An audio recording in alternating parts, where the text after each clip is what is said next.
तत्सवितुर्वरेण्यं भर्गो देवस्य धीमहि धियो यो नः प्रचोदयात्।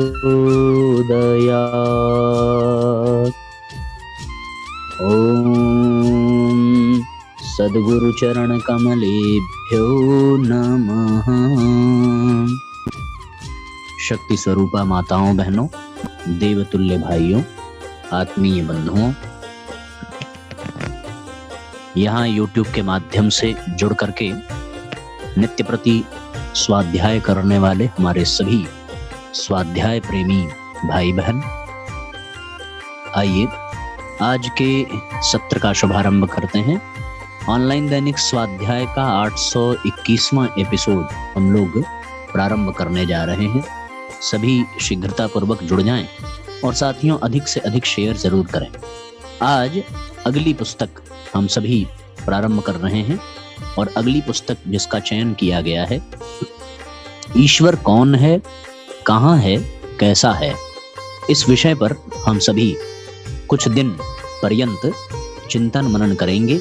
परम पूज्य गुरुदेव द्वारा लिखी हुई बहुत ही महत्वपूर्ण पुस्तक है, जिसे पढ़ने के पश्चात किसी भी नास्तिक को स्वतः आस्तिक बनने की प्रेरणा प्राप्त होगी। हम सब के लिए भी बहुत ही महत्वपूर्ण पुस्तक है, जो हमें अनुमान के आधार पर प्राप्त हुआ है। उस अनुमान को इस पुस्तक के माध्यम से हम अनुभव में ला सकते हैं। तो आइए आज के सत्र का शुभारंभ करते हैं। आप सभी शेयर जरूर करें साथियों, अधिक से अधिक लोगों को, जिससे कि इस पुस्तक का भी लाभ हर बार की तरह सबको प्राप्त हो सके।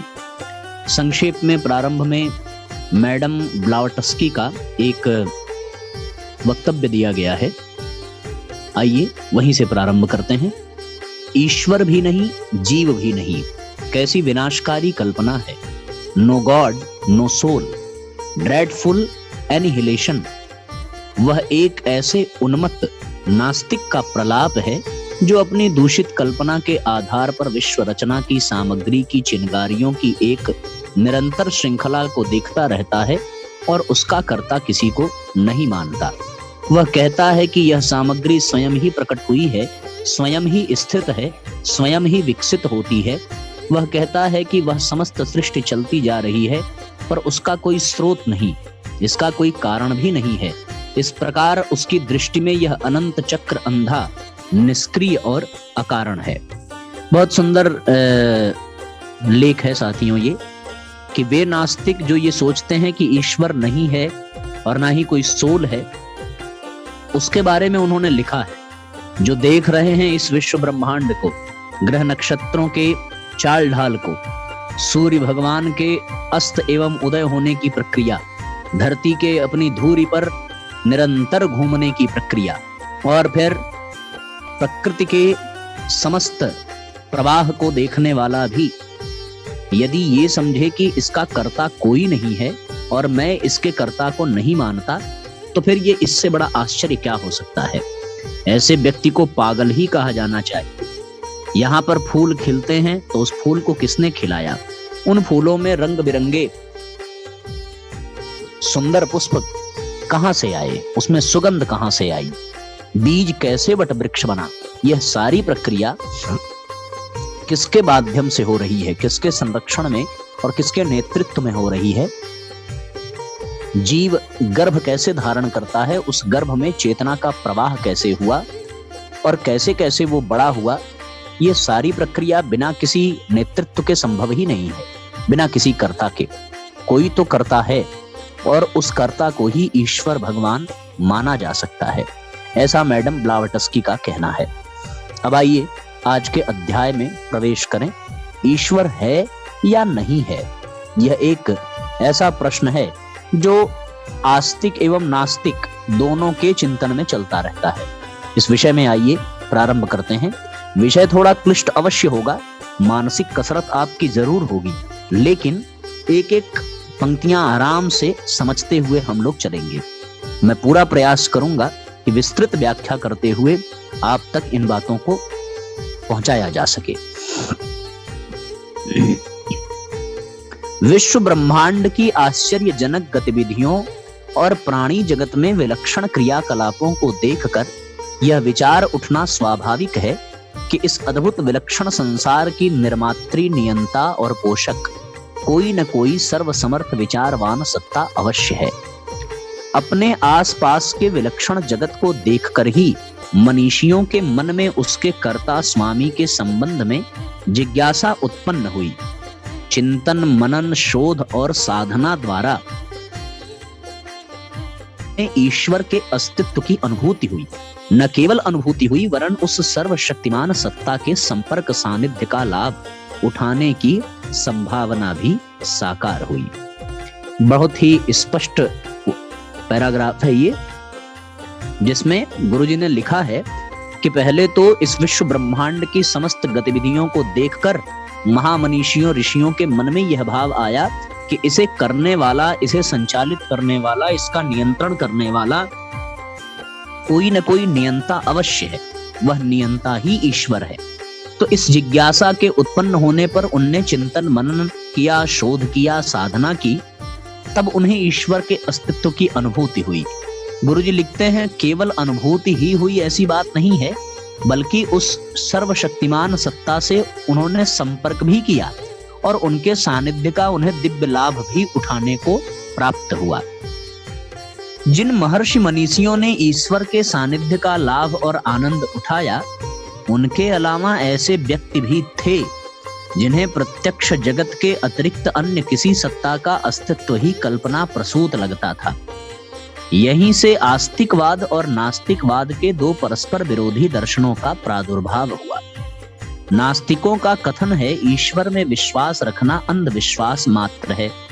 जब विज्ञान द्वारा ईश्वरीय सत्ता सिद्ध ही नहीं होती तो उसे माना ही क्यों जाए। परंतु यह एक विचारणीय प्रश्न है कि क्या हम केवल उन्हीं बातों पर विश्वास करते हैं कि जो विज्ञान की कसौटी पर प्रामाणिकता पा चुकी हो। उत्तर मिलता है नहीं। जीवन के कितने ही आदर्श ऐसे हैं जिनकी पुष्टि विज्ञान से नहीं अपितु अंतरात्मा से होती है। नीति शास्त्र भी ऐसा ही विषय है जो विज्ञान की दृष्टि से निरर्थक ठहरता है। वस्तुतः जिसे विज्ञान कहा जाता है वह पदार्थ विज्ञान है। इस पदार्थ विज्ञान द्वारा अत्यंत सूक्ष्म ईश्वरीय तत्वों तक कैसे पहुंचा जा सकता है। बहुत महत्वपूर्ण बात इस पंक्ति में कही गई है साथियों, कि जब उन ऋषियों ने परमात्मा के अस्तित्व को और उनके सानिध्य को प्राप्त किया तो वहीं कुछ दूसरे लोग भी थे जिन्होंने इस सृष्टि की घटनाओं को देखकर कोई चिंतन मनन नहीं किया, कोई शोध नहीं किया, कोई साधना नहीं की, कोई विश्वास नहीं किया। तो उन्हें ये प्रतीत हुआ कि ईश्वर जैसी कोई सत्ता इस दुनिया में नहीं है, क्योंकि वो दिखाई नहीं पड़ती। पर विज्ञान ये कहता है जिसकी प्रामाणिकता हो वो उसे ही स्वीकार करना चाहिए। गुरुजी कहते हैं कि विज्ञान के द्वारा ऐसी बहुत सी चीजें प्रमाणित नहीं मानी जाती हैं, फिर भी उन्हें अंतरात्मा के द्वारा समझा जाता है। ये जो विज्ञान है केवल पदार्थ विज्ञान है, और पदार्थ विज्ञान ईश्वरीय तत्वों तक, सूक्ष्म तत्वों तक कैसे पहुंच सकता है। अनेकों बातें ऐसी हैं जो वैज्ञानिक दृष्टि से अर्थहीन हैं, परंतु सामाजिक अभ्युन्नति के लिए वे मेरुदंड के समान हैं। उदाहरण गुरुजी देते हैं कि विज्ञान की दृष्टि में नर और मादा का यौन संपर्क अत्यंत स्वाभाविक है। पशु पक्षी भी ऐसा करते हैं। उनमें माता बहन या पुत्री के संबंधों का कोई प्रतिबंध नहीं होता। लेकिन मानव समाज में माता बहन या पुत्री के साथ यौनाचार नितांत पापाचार है। परंतु यदि विज्ञान की कसौटी पर यौन सदाचार व्यर्थ सिद्ध होता है तो क्या हम इसकी व्यर्थता को मानकर माता बहन या पुत्री की मर्यादा को छोड़ देंगे? वास्तव में यहाँ देखिए, विज्ञान असफल माना जाएगा और विज्ञान के सिद्धांत असफल माने जाएंगे। एक और उदाहरण गुरुदेव दे रहे हैं कि विज्ञान के अनुसार जीव जीव का भोजन है। प्रत्येक प्राणी के लिए अपने स्वार्थ की पूर्ति पेट और प्रजनन परक जीवन ही प्रधान है। स्वार्थपरता तथा चारवाकों जैसे स्वच्छंद भोगवाद का विरोध विज्ञान के आधार पर नहीं किया जा सकता। हाँ, समर्थन अवश्य हो सकता है, परंतु यदि परोपकार, करुणा, सहानुभूति, त्याग, सेवा, सहिष्णुता जैसी सत्प्रवृत्तियों को मानव जीवन से बहिष्कृत कर दिया जाए तो सामाजिक सुख शांति स्वप्न मात्र ही रह जाएगी। बड़ी महत्वपूर्ण बात है भैया। यहाँ पे दूसरा उदाहरण है कि विज्ञान ये कहता है कि जीव ही जीव का आहार। अब अगर इसी बात पर विज्ञान को मान लिया जाए तो मनुष्य ही मनुष्य को खा डालेगा, लेकिन अध्यात्म ये कहता है कि करुणा, सहानुभूति, संवेदना, सत्प्रवृत्तियां भी कोई चीज हैं। यदि ये समाप्त हो जाएं और केवल विज्ञान के सूत्र को ही माना जाए तो फिर इस धरती पर सुख शांति स्वप्न मात्र ही रह जाएगी। एक और विषय है विज्ञान का कि विज्ञान के अनुसार मृत्यु से डरना प्रत्येक प्राणी का स्वाभाविक धर्म है। यदि मनुष्य को भी इस स्वाभाविक धर्म से आबद्ध मान लिया जाए तो मातृभूमि की बलि वेदी पर हंसते हंसते अपने प्राणों का बलिदान देने वाले वीर सैनिक प्रकृति विरोधी एवं महामूर्ख ही कहे जाएंगे। वे जानबूझकर मृत्युपाश को गले क्यों लगाते हैं, इसका उत्तर विज्ञान के पास नहीं है। इस प्रकार यह सुस्पष्ट है कि अनेक प्रश्नों के उत्तर विज्ञान के पास नहीं है और इसी प्रकार ईश्वर की सिद्धि असिद्धि में भी वह नितांत असमर्थ है। तो वे नास्तिक जो विज्ञान के आधार पर ईश्वर को तौलना चाहते हैं, उनको सदैव असफलता ही हाथ मिलेगी, और जिन्होंने विश्वास के आधार पर ईश्वर को प्राप्त करना चाहा, उन्होंने ईश्वर को न केवल अनुभव किया बल्कि उनके सामीप्य सानिध्य का भी लाभ उठाया। आगे गुरुजी लिखते हैं कि कुछ लोग कहते हैं कि प्रत्यक्ष प्रमाण के आधार पर जिस वस्तु की सत्ता सिद्ध हो उसे ही माना जाए। क्योंकि प्रत्यक्ष के आधार पर ईश्वरीय सत्ता सिद्ध नहीं होती, अतएव उसे मानना रूढ़ या परंपरा मात्र है। परंतु यह तर्क भी उचित नहीं है। प्रत्यक्ष प्रमाण के आधार पर प्रत्येक वस्तु को सिद्ध नहीं किया जा सकता।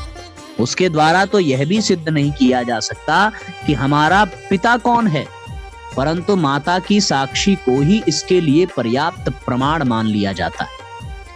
ईश्वर दिखलाई नहीं देता, इसलिए उसे माना न जाए, ये तर्क नितांत सारहीन है।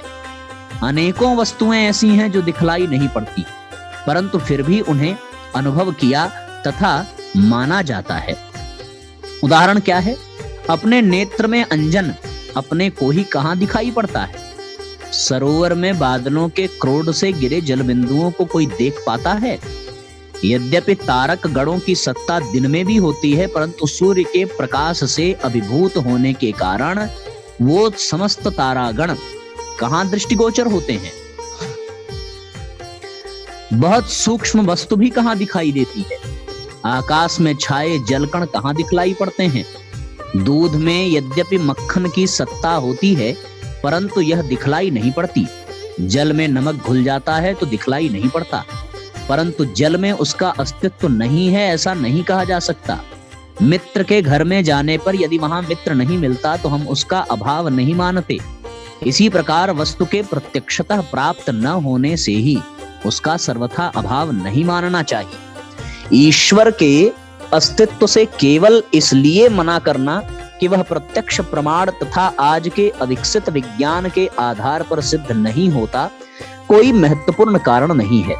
मानव जीवन से संबंधित अनेक प्रश्नों का उत्तर पदार्थ विज्ञान से नहीं, अपितु उस अध्यात्म विज्ञान से सुलझता है जिसे आज हम पदार्थवादी बनकर विस्मृत करने जा रहे हैं।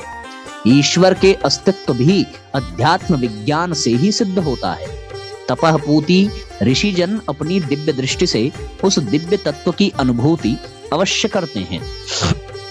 इस नाना नाम रूपात्मक सृष्टि को बनाने वाला परम पिता परमेश्वर है। बिना कर्ता के क्रिया हो ही नहीं सकती। रंग ब्रुश आदि सभी उपकरण उपस्थित रहने पर भी क्या बिना चित्रकार के चित्र बनेगा? सृष्टि के जड़ पदार्थों में चेतना भरने वाला तथा कोटि कोटि जीवों को बनाने वाला यह सर्वव्यापक सर्वज्ञ सर्वशक्तिशाली कारीगर ही है। सारी प्रकृति उससे व्याप्त है। प्राणियों की चेतना उस विशाल चेतना का ही अंश है। विश्व की सुंदरता और सौम्यता उसकी ही सुंदरता और सौम्यता है। सृष्टि के कण-कण में वह किसी न किसी रूप में विद्यमान है। जिस प्रकार रजकण और पृथ्वी में कोई विभेद नहीं होता, वह उसका ही अंश होता है, उसी प्रकार आत्मा और परमात्मा में भी कोई अंतर नहीं। आत्मा परमात्मा का ही अंश है, परंतु जिस प्रकार बादल से सूरज का प्रकाश प्रतिहत हो जाता है, उसी प्रकार अज्ञान से प्रतिहत होने के कारण, प्रतिहत का तात्पर्य है ढक जाना, छुप जाना, छुपा देना, तो अज्ञान से प्रतिहत, अज्ञान से ढके होने के कारण हम आत्म तत्व को, अपने आप को भूल जाते हैं और लक्ष्य विमुख होकर भटकते रहते हैं। संसार में हम देखते हैं कि कोई प्राणी तो स्वर्गोपम जीवन व्यतीत करता है, परंतु कोई नारकीय यंत्रणाओं में फंसा तिलमिलाता है।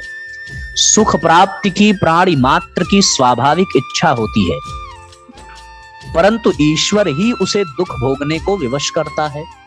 समाज की आंखों में, पुलिस की आंखों में धूल झोंकी जा सकती है, परंतु उस घटघट वासी परमेश्वर की दृष्टि से हमारा कोई कार्य छिप नहीं सकता।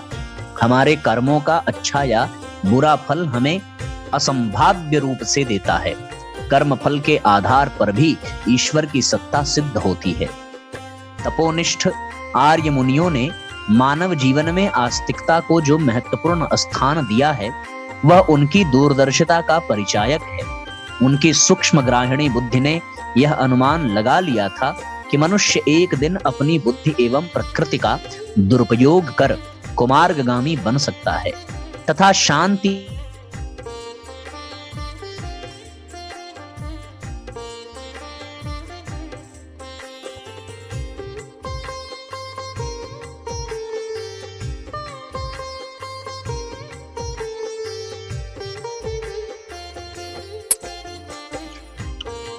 इस पथ भ्रष्टता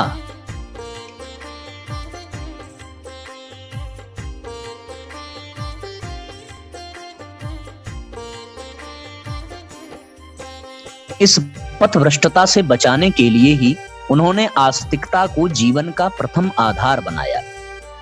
ईश्वर सर्वत्र व्याप्त है, उसकी दृष्टि से हमारा कोई भी कार्य छिप नहीं सकता। उसकी न्याय व्यवस्था हर किसी के लिए समान है। ये मान्यताएं पापों से बचाती हैं तथा सदाचार और सत्प्रवृत्तियों के अभिवर्धन में सहायक बनती हैं। ईश्वरीय नियमों में विश्वास रखकर ही अब तक की मानव जाति की प्रगति संभव हुई है। तो साथियों, आपने देखा कि किस प्रकार से कितना महत्वपूर्ण सूत्र हम सभी के हाथ लग रहा है।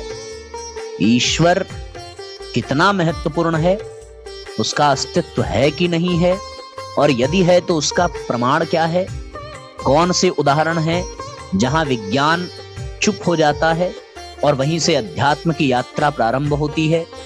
कौन सी बातें हैं जिसमें विज्ञान सर्वसमर्थ होते हुए भी स्वयं को असमर्थ अनुभव करता है। वो सारी बातें हमने इस लेख में बहुत गहराई से पढ़ी। आप कल्पना अवश्य करिए, परम पूज्य गुरुदेव ने 18 सूत्रों में सत्संकल्प के यही सूत्र दिया है कि हम ईश्वर को सर्वव्यापी और न्यायकारी माने और मान करके तदनुसार अपने जीवन में उसके अनुशासन का पालन करें। ये बात परम पूज्य गुरुदेव ने लिखी है।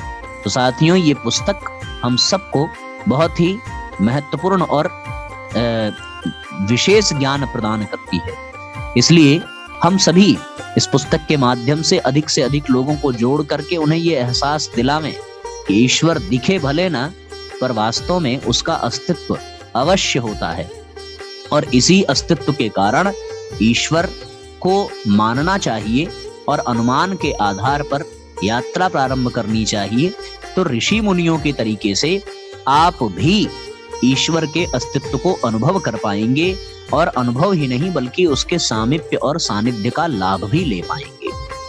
विश्वासम फलदायकम, यहां से साथियों हम लोग कल पढ़ेंगे। क्योंकि विषय बहुत गंभीर है, इसलिए आप खूब गहराई से चिंतन करिए, और यदि कोई प्रश्न मन में हो तो आप उस प्रश्न को अवश्य लिखें, उस पर विस्तार पूर्वक आपको बताया जाएगा। आइए आज के सत्र को यहीं पर विराम देते हैं और गायत्री महामंत्र का उच्चारण करते हुए हम सभी पूर्णता की ओर चलें। ओम भूर्भुवः स्वः तत्सवितुर्वरेण्यं भर्गो देवस्य धीमहि धियो यो नः प्रचोदयात्।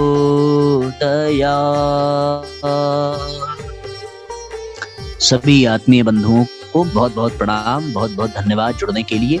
अधिक से अधिक लोगों को शेयर जरूर करें भैया। और जो स्वाध्याय में पढ़ाया जा रहा है 10-5 मिनट बैठ करके शांति पूर्वक उस पर खूब चिंतन करें कि जो पढ़ाया गया वो बातें याद है या नहीं। आप अभी आंख बंद करके पढ़ी हुई बातों को, सुनी हुई बातों को समराइज करिए कि आज स्वाध्याय में क्या क्या बताया गया, और फिर जो जो बताया गया उसको याद करें कि हमारे जीवन में ये फिट बैठना चाहिए, और अपने जीवन में उसको उतारें, तो फिर स्वाध्याय करने का आनंद आ जाएगा। आज का ये जो स्वाध्याय है वो लगभग 20-21 मिनट का ही है।